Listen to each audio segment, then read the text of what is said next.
Welcome to VSOW. Today we're embarking on a really crucial deep dive. We're looking into the hidden mechanics that govern so much of the modern internet. That's right. Our source material is pretty extensive, a detailed stack of research. It covers everything from, how content moderation actually works, the whole issue of platform liability. Which is huge right now. Exactly. And then global public opinion. What do people actually want? And critically, the human consequences. What happens because of these online policy decisions? And I think this analysis is so important because it really tries to move beyond just the surface debate about free speech. Right. It gets into the structural economics of the platforms themselves. You have to understand the core tension here. Which is? Most online speech, the stuff you see every day, it's hosted on platforms where the algorithms are designed, first and foremost, to optimize for engagement. Keep you clicking, keep you scrolling. And engagement, as we've seen time and time again from the data, often means amplifying the most shocking stuff, right? Divisive content, things that get a strong emotional reaction. It's the cheapest, fastest way to grab attention, unfortunately. Yeah. And that really is the heart of the problem. The research we're drawing on, particularly from the Knight First Amendment Institute, makes it crystal clear. These algorithms, they aren't neutral pipes. No, not at all. They're powerful forces. They actively amplify some kinds of speech and, just as importantly, suppress others. And this creates a pervasive distorting effect on everything. You mean like elections, social movements? Elections, social movements, public health debates. It touches almost everything. It warps the information landscape globally. Okay. So our mission today, then, is to unpack that distortion. We need to analyze how regulators, especially globally, are trying to step in. Where do we start? We'll begin by mapping out the new legal battlegrounds. The EU's Digital Services Act is obviously key there. Then we'll dig into the economic theory that explains why platforms might not comply fully. Ah, the strategic behavior. Exactly, this concept called cherry picking. And finally, we absolutely have to confront the human cost, the toll it takes on activists, but also on the moderators themselves. The people reviewing that content day in, day out. Yeah, yep. A tough but necessary part of the picture. Yeah, definitely. So let's dive into part one, the new regulatory landscape and the economics of liability.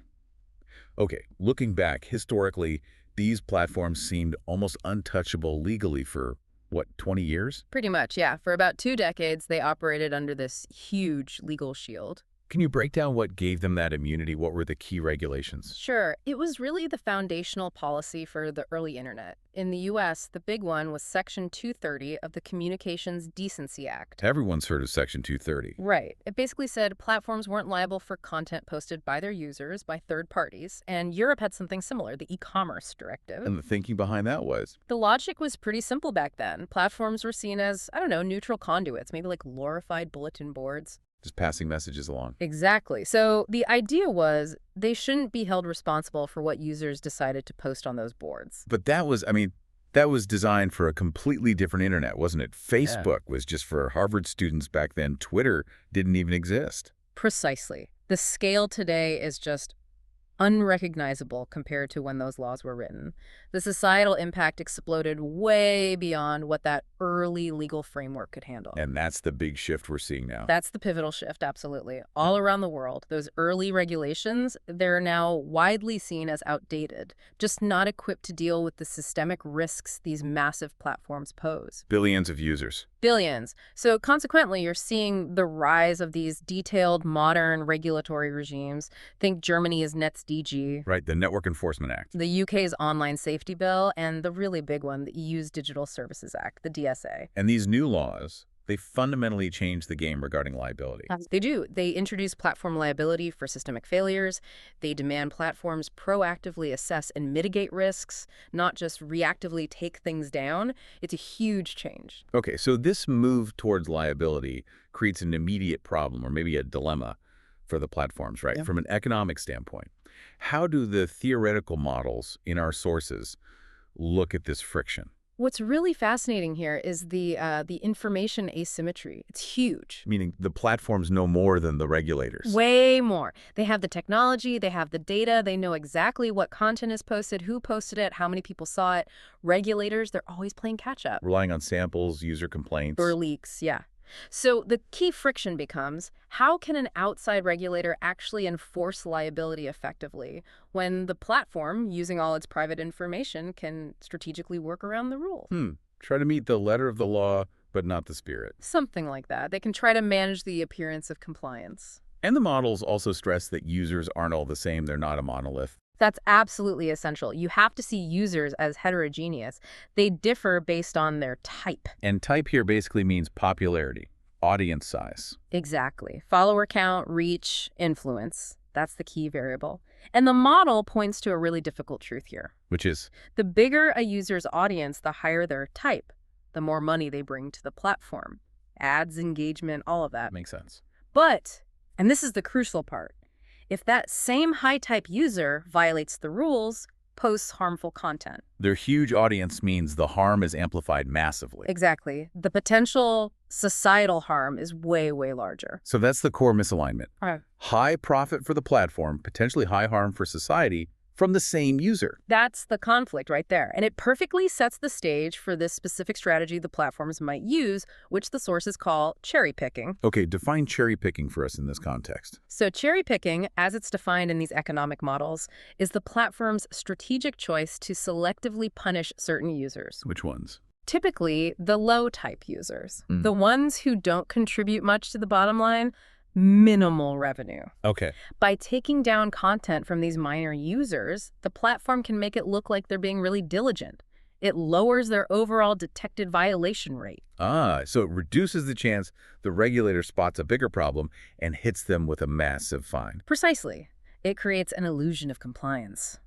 Meanwhile, they can strategically protect their most valuable users, even if they're also violators. This isn't just a theory, though, is it? Yeah. The sources point to real-world examples, like the Twitch Do Not Ban list. Oh yeah, the Twitch leak was a perfect, almost textbook example of this. It literally revealed an internal list. What did it show? It showed that the top streamers, the big names, the partners, the high-type users, they got special treatment. How so?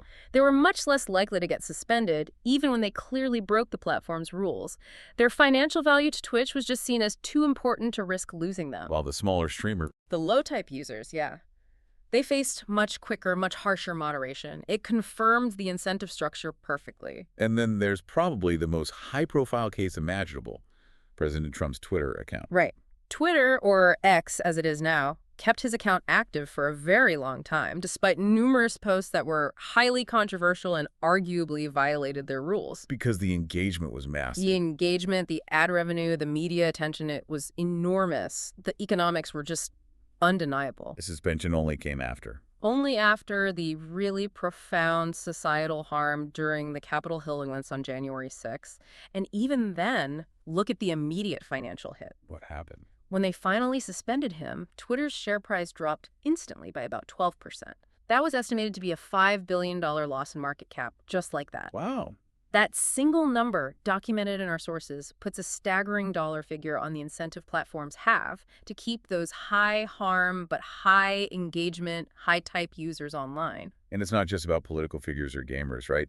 The sources mention studies on YouTube's policies, too. Absolutely. Studies looking at YouTube's takedown decisions found a clearer pattern. What was it? An inverse relationship. The more views a video had already racked up, The less likely YouTube was to remove it, even for violations. exactly.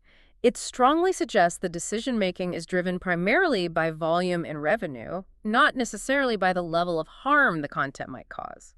If something's already a cash cow, the incentive is to keep it, regardless. The risk of a fine seems less important. Okay, so if cherry picking is the core strategic problem driven by these economics, then the obvious regulatory response, just crank up the fines, it doesn't actually work. It seems totally counterintuitive, doesn't it? It goes against classic economic ideas, like Gary Becker's model of crime and punishment. Yeah, you'd think a bigger penalty would mean less bad behavior. That's the standard thinking. But in this specific digital context, with this information asymmetry and the cherry-picking incentive, raising a flat, uniform fine doesn't solve the regulator's problem. It makes it worse. It can actually exacerbate the cherry-picking and makes it even more pronounced. Why? How does making the fine bigger encourage more cherry picking? Okay, think about it. The fine is usually tied to the overall rate of detected violations, right? So if there's a huge potential fine hanging over the platform. They want to reduce their risk of getting hit with it as cheaply as possible. Exactly. And what's the cheapest way to lower your detected violation rate? Get rid of the violations from the users who don't make you much money anyway, the low-type users. Bingo! You delete their content because the profit loss is minimal. It's the most efficient way to lower the probability of triggering that big fine. But at the same time, You have an even stronger incentive to protect the high-type users, the big earners, even if their content is way more harmful. precisely, because the profit they generate still outweighs the potential cost of the fine, especially if you've lowered the overall detection probability by cleaning up the small stuff. So the platform ends up looking compliant on the surface by removing low-value content, Like regulatory window dressing, yeah. while actually doubling down on protecting the most profitable and potentially most harmful content.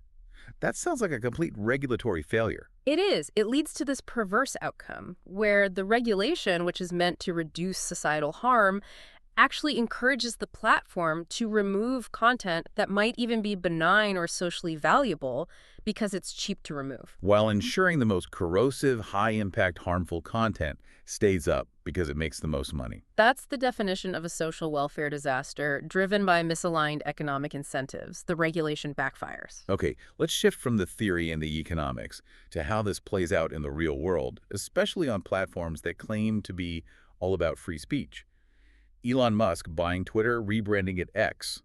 There was a lot of talk about a digital town square. There certainly was. He positioned himself as a free speech absolutist. But the reality, according to the sources, Well, what we've actually seen is described in the sources as a kind of profound narrative collapse of that whole ideal. It's become a case study in selective rule application, meaning his actions consistently show that his personal preferences, and often his immediate financial or business interests, tend to win out over any kind of consistent, principled commitment to free expression for everyone. can you give some examples of those actions? Because they really set the tone early on. Oh, absolutely.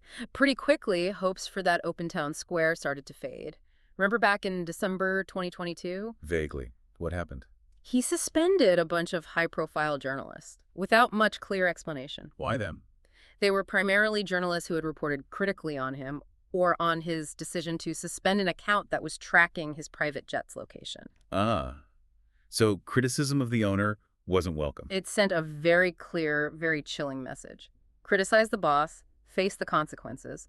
Then soon after, links to rival platforms started getting blocked or throttled. Like Mastodon, Substack. Yeah, exactly. Suddenly you can easily link out to competitors, which kind of undermines the whole idea of being an open public square, doesn't it?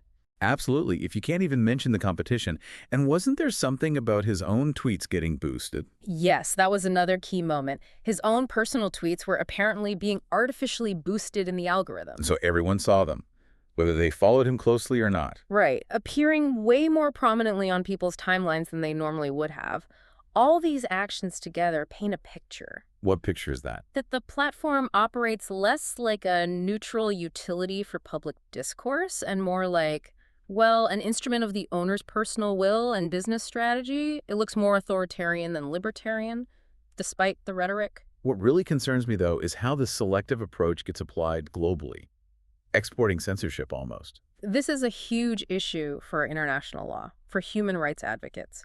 The sources highlight a specific case involving an Indian journalist, Saurav Das. What happened there? Twitter, or X, received a legal demand from the Indian government about some of his tweets, and in response, they withheld access to those tweets globally. Globally, not just within India.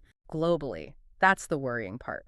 Historically, platforms would usually implement geo-blocking, restricting content only in the country where the law was allegedly broken. Right. Making the restriction global means one government censorship request, based on its local laws, suddenly applies worldwide. It effectively bypasses free speech protections that exist in other countries. That's a dangerous precedent. And this kind of selective, sometimes state-influenced censorship must have real consequences for groups trying to speak out, right? Yeah. Like social movements or marginalized communities. Devastating consequences. Let's look at the case study from the sources about the Tamil community in Sri Lanka. Okay. It's a really painful example of how blunt, maybe profit-driven content moderation can seriously harm human rights work. Tamil users on Facebook and Instagram reported this pattern. Pattern of what? Repeated sustained removal of their content discussing Tamil demands for self-rule, their history, including the history of militancy with the LTTE. The Tamil Tigers? Right. Also content about human rights abuses they've faced, and importantly, posts about remembrance ceremonies for war victims, especially around the May 18th commemoration. And why was this content being taken down? What reason was given?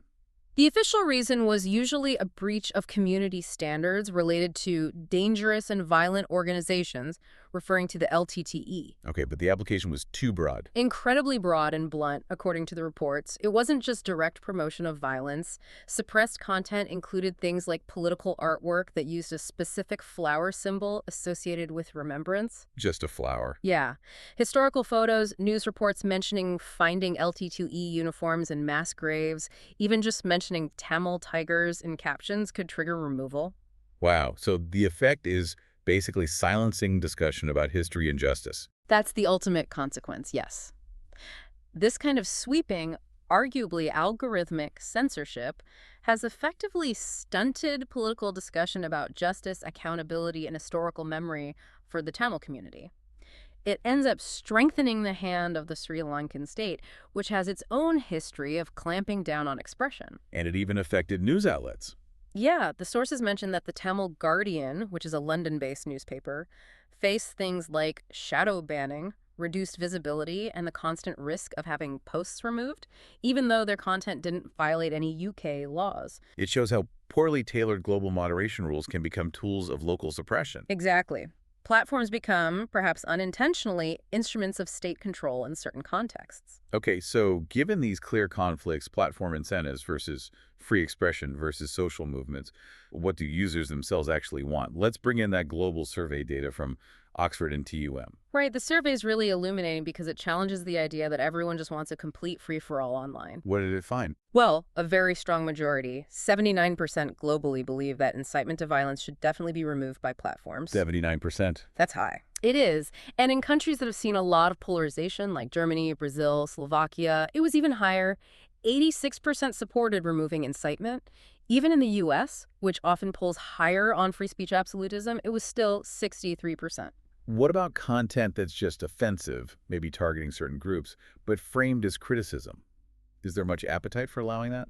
Very little, actually. Globally, only 17% thought users should be allowed to post offensive content just to criticize groups. Only 17%. Yeah.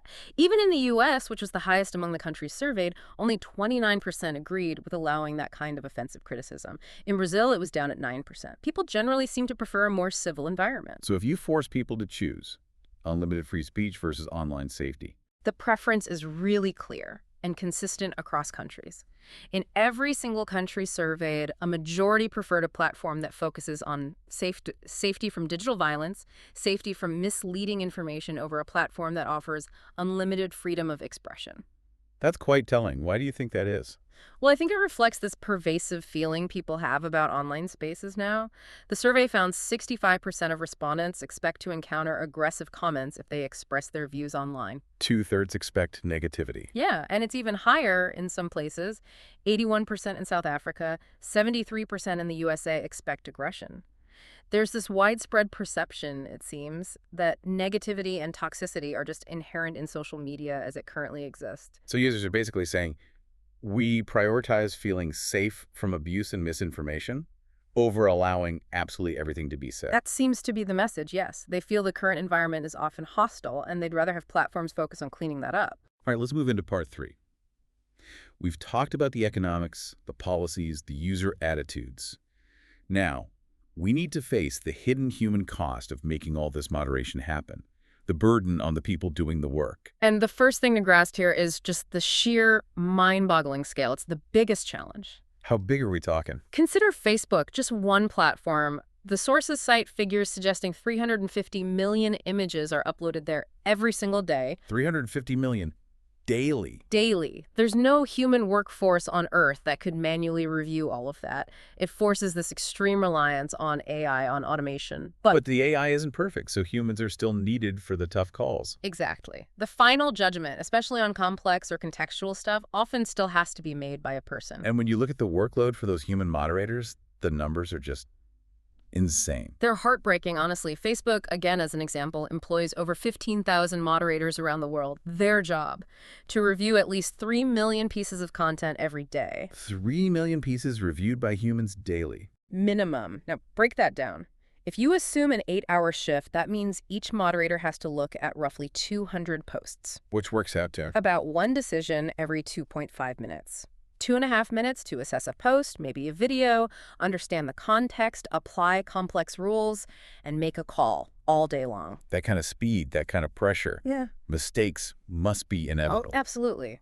Errors are fundamentally baked into this system. Mark Zuckerberg himself publicly admitted that moderators get it wrong about 10% of the time. 10% error rate. Which sounds maybe not catastrophic until you apply it to the volume. 10% of 3 million daily reviews. That's 300,000 incorrect moderation decisions every single day. Every day. That volume of error just highlights why these systems often feel broken, why harmful stuff stays up, and why legitimate content sometimes gets taken down. It's failing on all sides. And it's not just the speed and the errors. It's the nature of the content they're forced to look at. I think we need to pause here and really register the kind of material these people are exposed to constantly. We absolutely do. It's crucial to understand the psychological toll. The sources give us quarterly removal stats from one platform just for Q1 2020. Okay, let's hear them. In just those 3 months, human moderators had to review and deal with, ready, 39.5 million pieces of adult nudity and sexual content, Almost 40 million. 25.5 million pieces of graphic violence. We're talking explicit gore, horrific acts. Okay. 11 million pieces related to terrorism and organized hate groups, and 8.6 million pieces of child sexual exploitation and child nudity. Oh my God, that adds up to over 107 million pieces of the absolute worst kinds of content reviewed by humans in just 90 days. The psychological burden is almost unimaginable. It's immediate, it's profound, and remember, who is often doing this work? These jobs are often outsourced, right? Yes, frequently outsourced to lower-cost labor markets, the Philippines, India, places like that. Workers there are expected to apply often ambiguous global rules, navigate cultural differences in judgment. All while staring at horrific violence or abuse for hours on end. Exactly, and the consequences are well documented now. High rates of serious mental health issues, PTSD, severe anxiety, depression, burnout. They're essentially doing digital hazardous waste cleanup without proper protection. Was there any legal recognition of this harm? Did the platforms face consequences? There was. It culminated in a major class action lawsuit against Facebook, which resulted in an $85 million settlement. $85 million. For whom? To compensate over 10,000 moderators for the psychological injuries they sustained due to this constant forced exposure. That financial figure really underscores the scale of the damage, the failure to protect the workforce. It does. It's a tangible acknowledgement of the immense human cost required just to keep the platform function at a basic level. Now, given that humans just can't cope with the scale or the content, AI seems like the only path forward. You mentioned earlier the tech isn't perfect either. Right. AI is absolutely essential for that first pass, for handling the sheer volume, the 350 million daily uploads. But the limitations are significant, especially with visual content. Why is visual content harder than text? Because context is everything. Think about it. How does an AI tell the difference between an innocent video of dogs playing rough in a park And an illegal criminal dogfighting ring? Exactly. It requires nuanced understanding of intent, cultural context, subtle cues, things that even sophisticated computer vision systems really struggle with. The machine can flag suspicious content, but often a human still needs to make that final call on intent and harm. Okay, so we have imperfect technology. How does that imperfection interact with the economic model we discussed, the cherry picking? Does getting better AI actually solve the underlying problem? Only partly, and sometimes counterintuitively, it can make the cherry-picking aspect worse. How so? Even if the platform's detection tech is imperfect, let's say it only correctly identifies violating content with a probability Q, which is less than 100%, the fundamental economic driver still wins. Meaning they'll still protect the big earners. Yes. The platform will still have that powerful incentive to retain the highest type violators. Because the massive revenue they bring in simply outweighs the expected cost of the fine, even if the tech is pretty good at detection. Okay, but what happens if the platform invests and makes its detection technology better, increases that probability Q? Here's the counterintuitive part. Better tech does help in one way. It tends to lower the threshold for keeping compliant, good content online, which is positive. But among the users who are violating the rules, better tech makes it riskier for the platform to keep the medium-level violators around, the ones who bring in some money, but maybe not billions. So they crack down more on the mid-tier. Effectively, yes. The improved tech forces the platform to tighten its range of who it protects. It becomes only the absolute highest type, most profitable violators who are worth the remaining risk. So better tech actually intensifies the cherry picking at the very top end, focusing protection only on the biggest, potentially most harmful accounts. That's what the model suggests, yes. It refines the cherry picking to be even more focused on the most extreme cases where profit massively outweighs perceived risk. Okay, this seems like a regulatory nightmare. Simple fines backfire, technology isn't a silver bullet, and can even make cherry picking worse. So regulators have had to get more creative. Let's talk about the DSA again in part 4 of the new strategies. Right. The EU's Digital Services Act really is the most comprehensive attempt so far to build a regulatory framework that tackles these systemic risks head on. It's fully applicable now since February 2024. Fully applicable to all platforms, yes. But the really tough obligations, the ones focused on systemic risk assessment, those kicked in earlier, August 2023, for the biggest players. The VLOPs and VLOZs. Exactly. Very large online platforms and very large online search engines. And remind us, what makes a platform very large in the eyes of the DSA? Why is that scale distinction so critical? It's defined purely by reach within the EU. If a platform or search engine reaches 10% of the EU population, that's about 45 million users currently, it's designated a VLOP or VLOS. And that scale is seen as the trigger point for systemic risk. Yes. The idea is that once you reach that size, your platform has the potential to cause significant societal harm through manipulation, disinformation, negative impacts on elections, mental health, etc. So the DSA puts extra duties on these giants to proactively find and mitigate those specific risks. So the goals aren't just about taking down illegal content anymore, it's broader. Much broader. For citizens, the DSA aims for better protection of fundamental rights online. Stronger protections for children are key, like banning targeted ads aimed at minors, less exposure to illegal content, obviously, but also, crucially, more transparency. Transparency about moderation. Yes.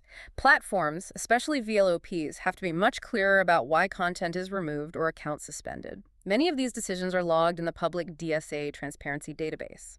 For society as a whole, the goal is really about asserting more democratic control and oversight over these incredibly powerful digital spaces. Okay, so this DSA framework creates the context for new policy ideas aimed specifically at tackling that economic incentive to cherry pick. What's the first theoretical option? Type-dependent fines. Right. This is the approach that tries to achieve the theoretical first best solution. The idea is to directly link the fine to the user's type or popularity. So a bigger fine if you fail to moderate a hugely popular account compared to a small one. Essentially, yes. The formula suggested is actually quite specific. The optimal fine, FEP1, should be proportional to the estimated social harm caused by that user type's violation, but inversely proportional to the probability that the regulator would even detect that violation. Okay, that sounds complex. Basically, high harm plus low chance of getting caught means a massive fine if you do get caught. That's the idea. It directly counteracts the platform's incentive to ignore high harm violations just because they come from popular, profitable users. But the sources are pretty clear. This is easier said than done, right? Oh, absolutely. While it sounds neat in theory, the practical implementation challenges are enormous, probably prohibitive. Why? Well, first, the regulator would need unbelievable technological capability and a huge budget just to figure out the type and potential harm level for every single piece of violating content, especially nuanced stuff like video or audio.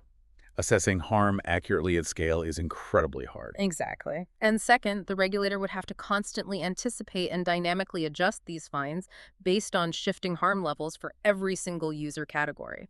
It's an administrative and technological nightmare, just likely impossible in practice. Okay, so if type-dependent finds are probably too difficult, what about the other innovative idea from the sources, the mechanism that focuses on the relative types of users? Ah, yes. This one is really interesting because it targets the behavior of cherry picking directly rather than trying to perfectly measure harm. How does it work? It's clever. The regulator doesn't need to know the absolute harm or type of every user. They just need to sample violating content twice and then compare the relative types, maybe just follower counts of the two violating users they found. Okay, they find two violations, one from a bigger user, one from a smaller user. Then what? Then the fine structure is designed to specifically punish the act of strategic concealment. It hinges on comparing different potential fines. Let's call them 50 honors, 401, and 53. Right, what do they represent? Okay, imagine the regulator samples and finds the platform deleted the content from the smaller violator, low type, but kept the content from the bigger violator, high type. That's classic cherry picking. The fine imposed in that specific scenario is 50R 1 day. Got it. Now imagine the regulator finds the platform kept both pieces of violating content up. The fine in that scenario is 53.3. Okay, fine for cherry picking versus fine for keeping both 52. Exactly. And here's the really counterintuitive kicker, according to the research. To actually stop cherry picking, the fine for detecting the selective deletion, F$1, has to be set higher than the fine for detecting both violations, F$3. Wait, you get fined more if the regulator finds fewer overall violations. That seems backwards from a law enforcement view. Why? Because the regulation isn't just punishing the user's original violation, it's punishing two things: the user's rule breaking and the platform's subsequent strategic decision to conceal the worse offense by only addressing the lesser one. Punishing the cover-up more than just the initial crime, essentially. Precisely. By making the fine for that specific cherry-picking pattern F$1 higher, you remove the economic advantage of doing it. The platform is no longer incentivized to use the removal of low-type users as a cheap way to shield their high-value, high-harm accounts. It directly targets that opportunistic calculation. That's a fascinating mechanism. Very clever. Are there simpler alternatives, though? Maybe ones that avoid these complex fine structures, even if they have downsides? There is one major alternative strategy discussed. What if the regulator simply stopped monitoring content after the platform has already removed it? So regulators only look at content that's still live on the platform. Exactly. The potential advantage is immediate and obvious. It kills the incentive for cherry picking. Completely. If the regulator never checks the removed content pile, then the platform gains absolutely nothing by strategically removing low-type content to signal compliance. That whole signaling game just disappears. Okay, that sounds much simpler. But what's the catch? There must be a downside. A potentially huge one: the risk of unchecked over-moderation. Meaning platforms might take down too much. Exactly. If there's zero regulatory oversight of what gets removed, the platform basically gets a free pass to delete anything it wants for any reason with no accountability. And that could include Socially valuable content, politically sensitive speech, journalism, anything the platform finds inconvenient or controversial, even if it's perfectly legal or important. We've seen examples of that kind of thing already, haven't we? Absolutely. Think about reports of YouTube maybe reducing the visibility of videos about the Hong Kong protests, or Twitter under Musk suspending journalists critical of him. If removals aren't monitored at all, that kind of behavior could increase dramatically with no check or balance. So you solve cherry picking, but you potentially create a massive censorship problem where valuable content just vanishes without a trace or recourse. That's the trade-off. You risk negating the social value of content without any regulatory oversight. It's a difficult balance. Okay, let's try to wrap this up. This deep dive has really let bare, I think, that this whole battle over content moderation, it's not just about speech, it's fundamentally economic. Deeply economic, yes. Structurally driven by these algorithms optimizing for engagement, which creates this documented severe misalignment between what makes the platform money and what's good for society. Especially with those high-profile, high-impact users. Right, and that misalignment leads directly to this strategic, profitable behavior of cherry picking, protecting the valuable rule breakers while making a show of removing the small fry. All while imposing this immense, often hidden psychological cost on the human moderators doing the dirty work, and often silencing activists and important voices in the process. Yeah. So this analysis really forces us to confront a fundamental question, something for you, the listener, to really chew on. If the economic models are right, if the platform's core drive for profit maximization is structurally, fundamentally opposed to optimal social welfare when it comes to these critical, high-type users. Can external rules ever truly fix it? Exactly. Can any external regulation, no matter how cleverly designed its fine schedule, truly solve this deep systemic problem? Or do we need to think more radically? Do we need to fundamentally reconsider or even change the core profit structure of these platforms themselves? That is a huge, provocative question. Definitely something that will shape the future of the digital world. If this deep dive gave you an aha moment, if it helped clarify some of the complex forces shaping your own online experience, we'd love it if you'd subscribe, maybe give us a like, and definitely comment to share your insights or questions with us. Yeah, we appreciate you joining us for what was, I think, a really critical analysis. Thank you for listening to VSOW.